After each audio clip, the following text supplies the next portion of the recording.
पहिला परग देवी धरली जे भुइया हो कि मांगै लागिना, हो कि मांगै लागिना। देवी दूधवा के धरिया हो कि मांगै लागिना, देवी दूधवा के धरिया हो कि मांगै लागिना।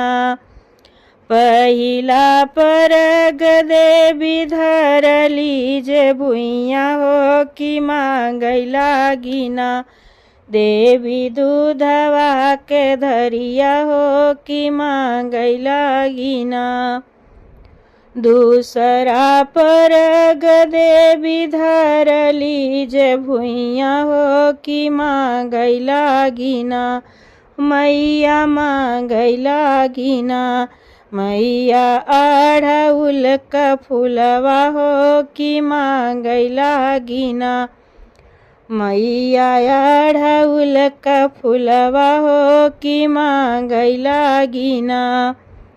दूसरा परग देवी धरली जे भुइया हो कि मांगै लागिना, मैया मांगै लागिना। देवी अढ़उल का फूलवा हो कि मांगै लागिना। तीसरा परग देवी धरली जे भुइया हो कि मांगै लागिना, मैया मांगै लागिना।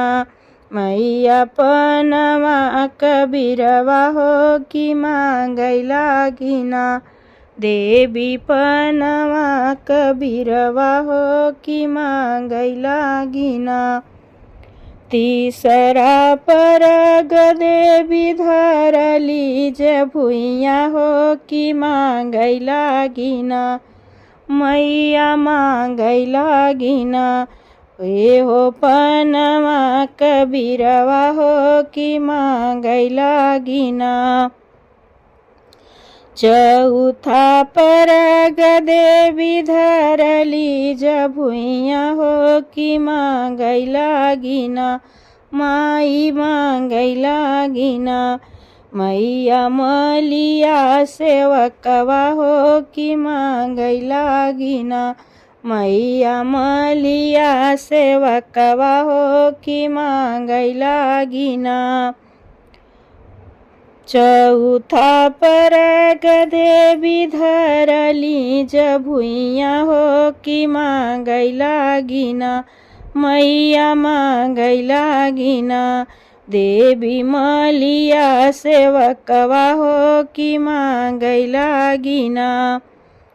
पाँचवा परग देवी धरली जे भुइया हो कि मांगै लागिना, मैया मांगै लागिना। मैया सोनरा सेवकवा हो कि मांगै लागिना, मैया सोनरा सेवकवा हो कि मांगै लागिना। पाँचवा परग देवी धरली जे भुइया हो कि मांगै लागिना, मैया मांगै लागिना। मैया सोनरा सेवकवा हो कि मांगै लागिना।